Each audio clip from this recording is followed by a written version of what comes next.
What's up everybody, this is the LEEN 1203-1. I'm just calling it the 1203-1. It is, as I said, from LEEN, L-E-E-N. This is a fairly new knife company from China. And this is the first knife I have from this company. And we'll just see how they come along with their other blades. Maybe I will get more, just maybe. The price for this was very right, cost me just under 10 euros, which is about 13 US dollars. This model has a G10 handle, which is very grippy, not too aggressive, not too coarse, so that it doesn't really rip up your pocket like many cold steel knives do. This is just a very pleasant grippiness.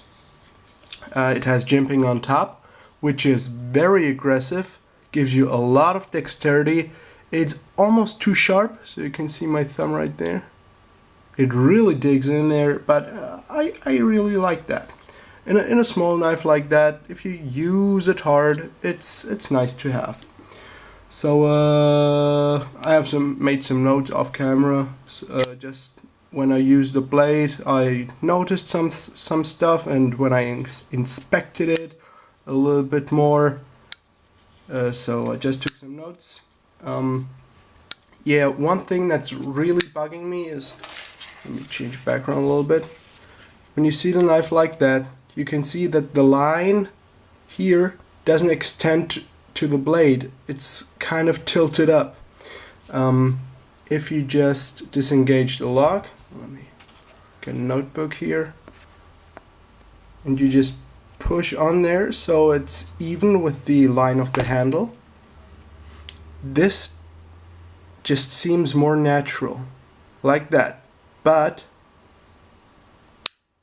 it just tilts up a little bit more, which makes the handle like that, and the blade sort of like that. Of course, it's a little bit exaggerated, but yeah, I'm not really sure what's that about, what that is about. Maybe it's not on purpose, maybe it is. I'm not really sure. As I said, this is the only knife from that company I own, and it's kind of bugging me. I don't know why. So the liner lock engages almost perfectly. So that's really nice. It's not too thin. It's almost the same width as the blade tang there. Is it the tang really? No, but you know what I mean. So it is not perfectly centered. Yeah, you can see that it's not perfectly centered.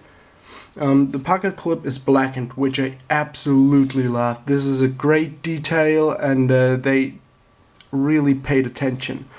Very nice pocket clip. It's a little bit sharp on the sides, but very sturdy, very strong. I have to put a lot of force on it to bend it up.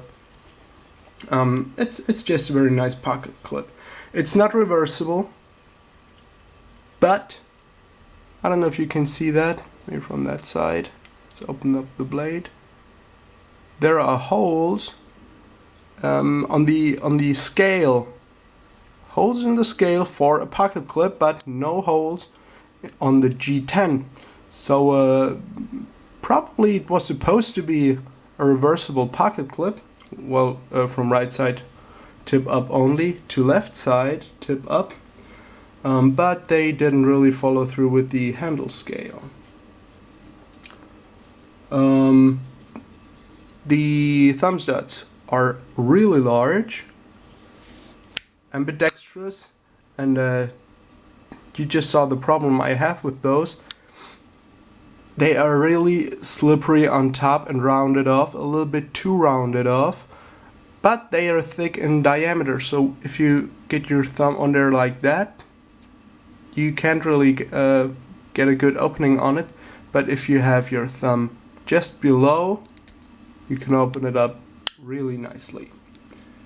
The lockup is extraordinary. It's very, very tight, and you can see it has two, let's open it up again. It has two standoffs. It's a pillar construction full flow through design, and those pillars are out of focus again, are with those funky screws. You just like the pivot screw, 3 holes on the rim. You need a special tool to put apart the knife.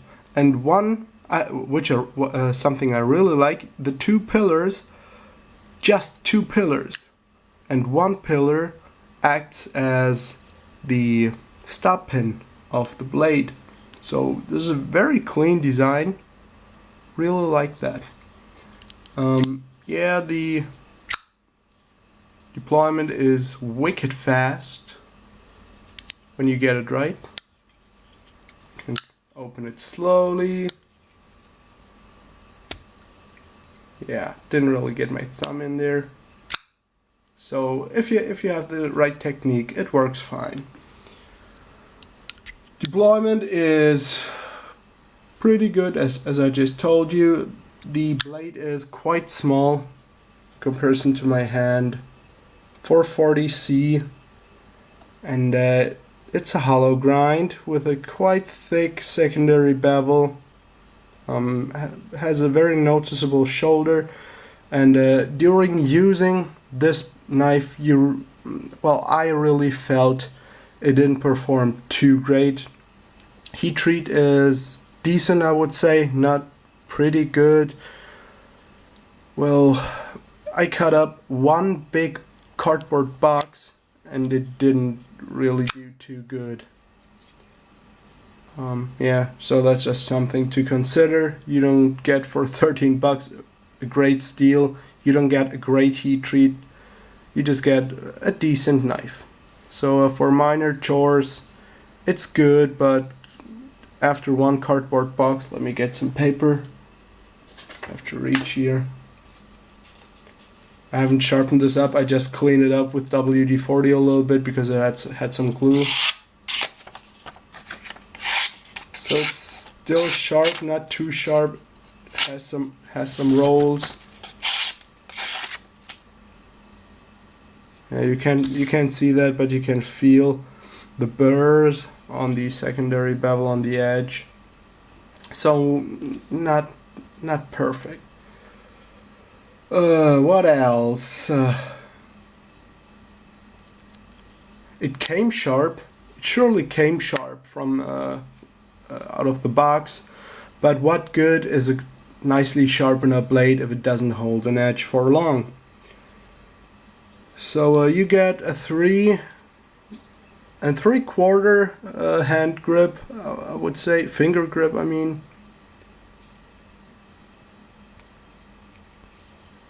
The liner is a little bit hard to engage or disengage. You really have to you can still see the jimping on my thumb. You really have to dig your thumb in there to disengage it a little bit. So not perfect. What else? Pocket clip retention I told you about. Pivot screw is not adjustable without a special tool. Yeah. What else? I'm just scrolling through my messages on my phone. It has a nice swedge on top.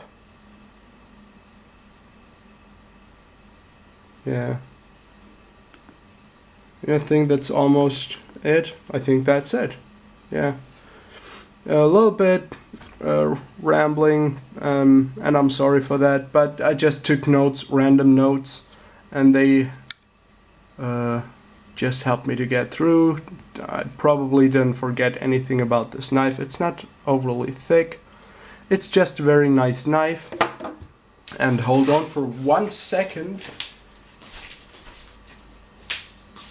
Some people say that this knife is basically a contender against the Sunren Moose 710. So I have a Sunren Moose 710 here. I took off that pocket clip because it is tipped down only.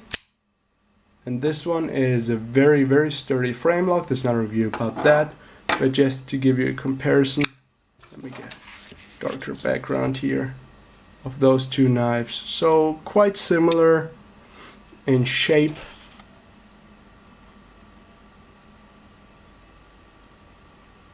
So pretty much same size. This one is much more expensive now, I think. I think I paid 11-12 bucks for that too. Had that for a long time. This is brand new. Frame lock versus liner lock.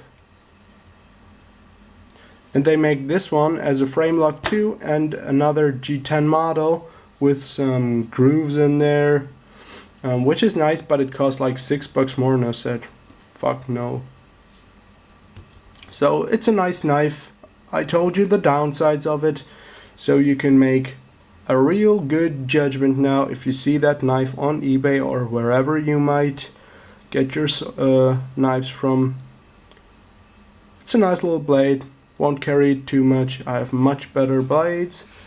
I thank you for watching. Have a good night. Roll Tide.